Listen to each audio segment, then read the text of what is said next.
Hello, everyone, and welcome to the Collaborative Design Review session. My name is Naim Dalal. I'm the Innovia Portfolio Marketing Director. I have more than 15 years experience with DASA systems, supporting all the go-to-market activities which are related to topics such as design review, bill of material management, configuration management, change management, and more in order to support the needs of our customers in the market.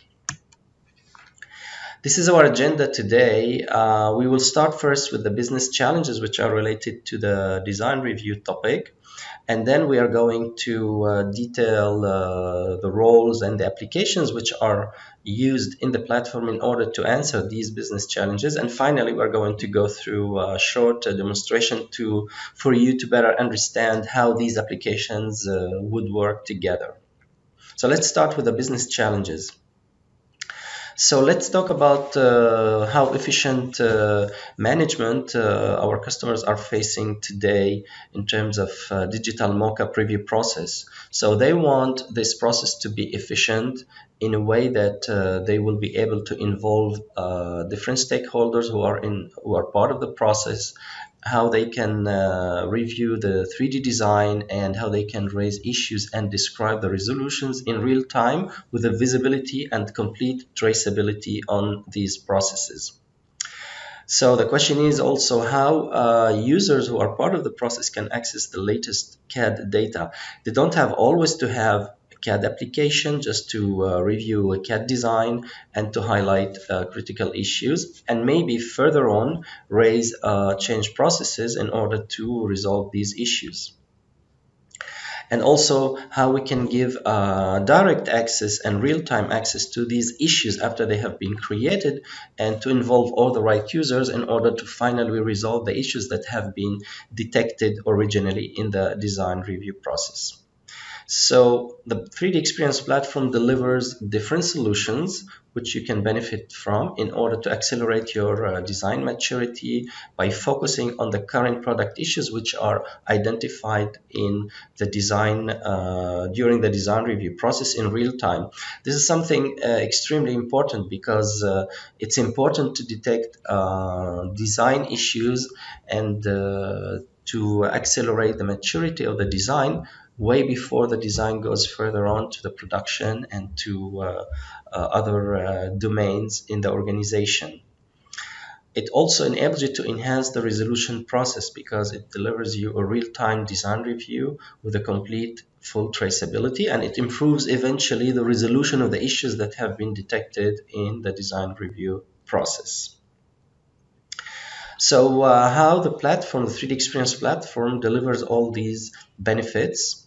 So all these solutions that we're going to see today are available in the platform. So here we're not talking about any extra design review role. We are going to concentrate on the applications that are available for you today in the Collaborative Industry Innovator, or the CSV role.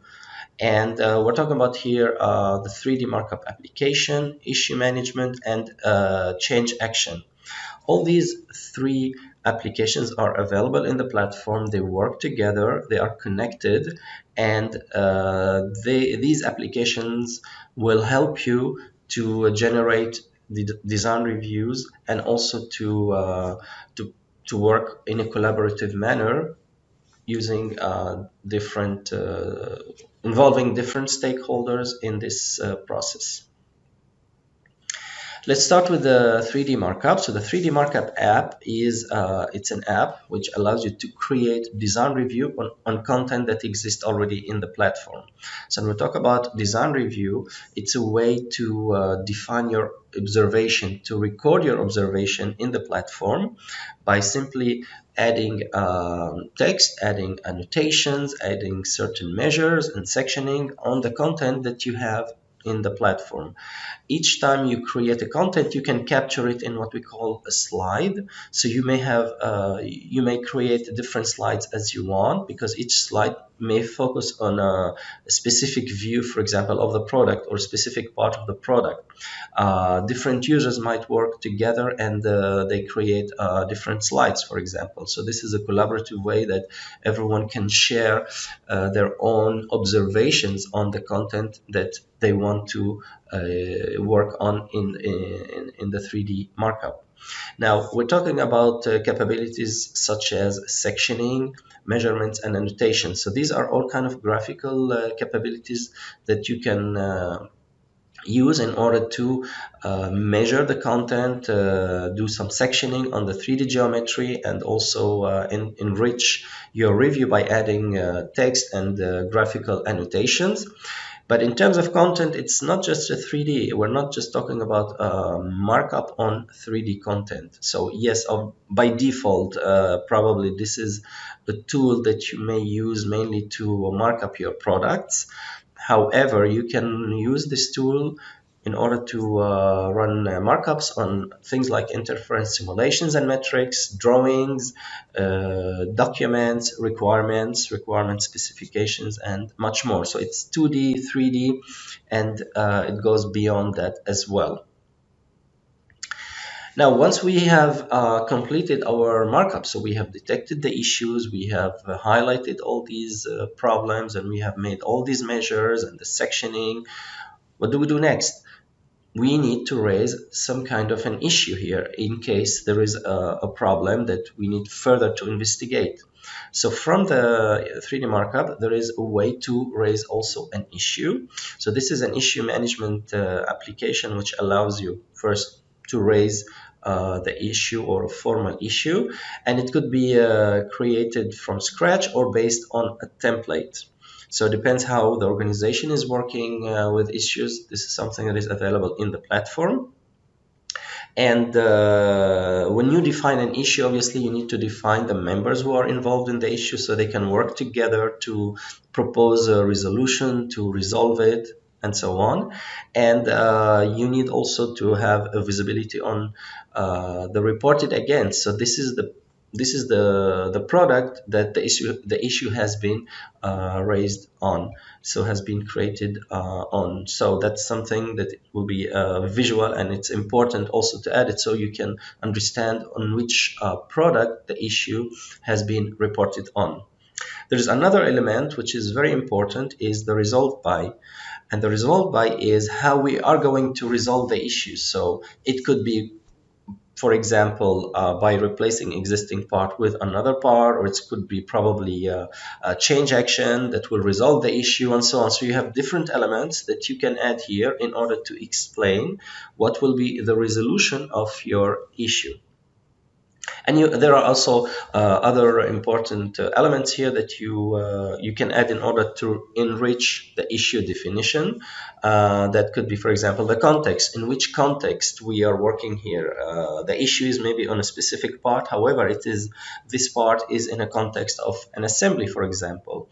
You have also certain attachments that you can add. For example, if an issue was raised by a customer and here you formally want to define it, you may attach, for example, a letter from the customer or certain specifications that have been sent by the customer in order to better understand and enrich the issue definition, and much more. And of course, issue has its own life cycle. So when you start the issue, start working on it, so you can promote it to in work, and further on it becomes part of an approval process. So different users need to be part of this process in order to approve the issue, and finally the issue will be completed or closed with a resolution, or probably without resolution.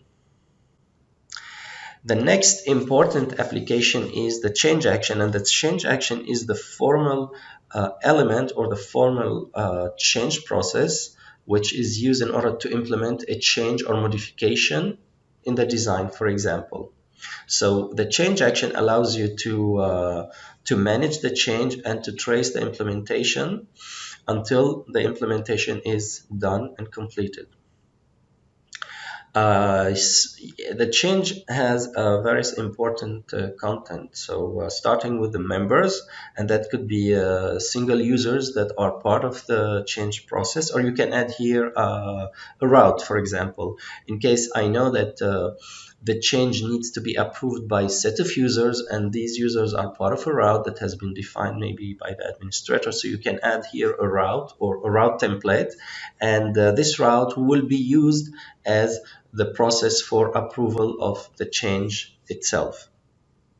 There is the element of proposed changes. So these are the elements that need to be resolved within the change action. So they are available under proposed changes. So that could be something that we want to revise, maybe something we need to create, or maybe something we need to replace. This is what we are proposing under the proposed changes, and the eventual changes will be captured automatically by the change action under realized changes.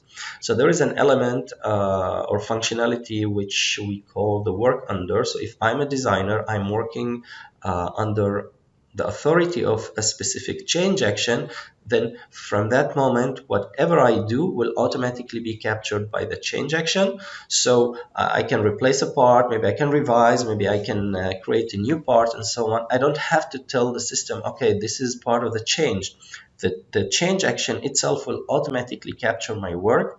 It will register it under realized changes. And the importance of this is that the users or the members who are part of the approval process will have a visibility on what I have done. This way they will have understanding. They don't need to call me to ask what I have done in order to apply these modifications. And then they can take the right decisions to approve or to reject, maybe because the work is not good enough, and so on. So this is really a very important process in the platform, which helps you to implement a change and to, I would say, to reduce the administration around the whole change process, because the change action itself will save you a lot of time doing all these administration processes. For example, it revises automatically proposed changes which are released. It releases it at the end of the process, the revisions that have been generated during the change process, and so on.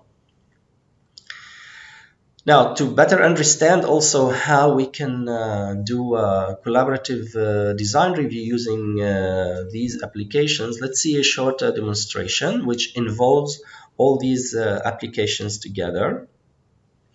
And our demo story today is related to this assembly. We have here this assembly where we have a wheel, and we will start first by running a markup. We want to analyze what is the problem of this wheel using the 3D Markup app. And once we analyze it, then we will raise an issue, because we find out here that there is a real issue that has to be resolved. We don't resolve it yet, but we are just alerting by creating an issue. And finally, we make a decision to create a change action. So the change action will simply resolve the problem of that has been detected already in the first place in the markup. And you will see that all this process is connected, and all these users who are involved in this full process are working collaboratively because they are informed, they are connected, and they look at the same content. And everything is available in a single platform, and they have this complete visibility, and it will be easier for them to take the right decisions. Okay, so let's start with the markup process.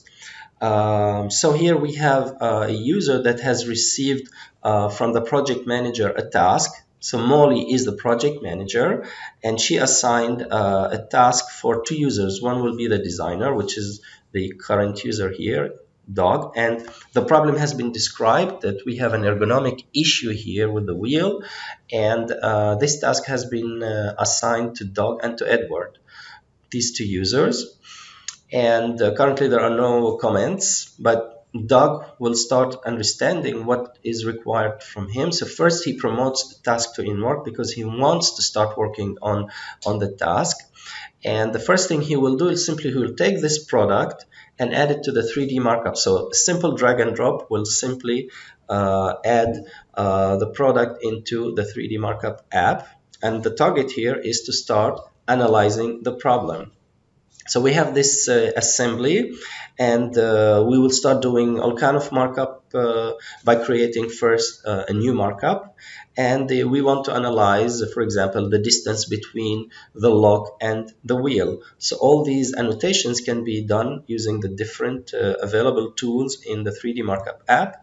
You can add comments. Whenever you add, for example, the text, the system will bring you the part number immediately, and you can simply modify part of it if needed. So we create a slide because this is the place where we want to add, for example, a new text. And when you highlight this part, by default, the system brings you the part number or part name. So this way you don't have to find it, you don't have to type it. And you can just mention here that this is the wheel. And you can even change the color here by simply changing the color, because that's something we want to highlight, for example. And on top of that, we can use the different annotation capabilities here in order to add different measures on different parts in order to highlight really what is the issue. So we have here a distance between the wheel and the lock, and that is something that has been detected as an issue. And we want to resolve this issue because there might be here some clash between these two components, especially when we turn the wheel, for example. So we use the measurement capabilities, and it will be very visual for the users to understand what is the issue here. And it probably has been designed, but not according to the right specifications, or the problem probably has not been detected while doing the design process. So all this information can be highlighted without being even a CAD designer. I don't need to be a CAD designer to work with a 3D markup. And as you can see here, I make simple measures, and through these measures I will be able to understand what will be the issue here, and everything is recorded. I don't even have to click any save. Everything is automatically recorded by the 3D Markup app. And I can turn this product, so I can see the product from different views, and I can see even inside of it using the sectioning capabilities. And I can highlight different measures. Sometimes you find out new issues that have not been even part of the requirement to analyze, thanks to all these measurement capabilities. So as we can see here, we can detect what was the distance, what is the distance between the lock, the inner lock, and the wheel. And I added all of this in what we call a slide. So this is a slide that has been created, and I can add more slides if I want. I can add more. And then when I drag and drop the markup, it will be automatically attached to the issue, to the task. And I finish my work, but it's 50% of the task because there is another person involved in the task. And at the end, we can write a comment. So this is a way to collaborate with other users. So we have a dog who finished his work. He is now collaborating with Edward by writing a comment to Edward, explaining to him what has happened, that there was a markup here that was created, and he did his job as part of this task. And he finishes by saving the task itself. So we finished the first part of the demonstration. Now Edward is involved, and Edward will receive a task or a notification on the same task, and he will simply start working on the task the same way that dog worked on that. So we always start by reviewing the task description to better understand what was the problem, what is to resolve here. And we understand now through the comments from dog that there is a markup that has been added with some suggested design updates probably that might need to be done. And the first thing, say, okay, I want to understand what is this markup. So he drags and drops the markup directly into his markup app in his dashboard.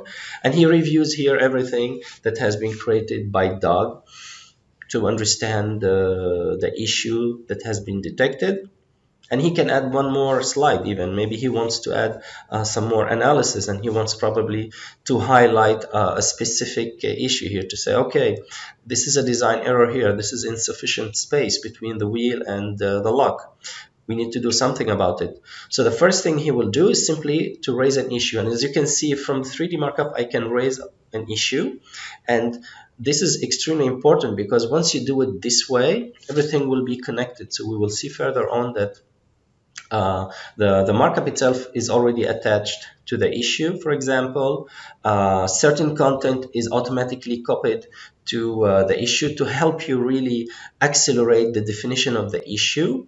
And the context is the product that we have in the 3D markups. It's automatically attached. 3D markup itself is attached as well as part of the attachments to the issue.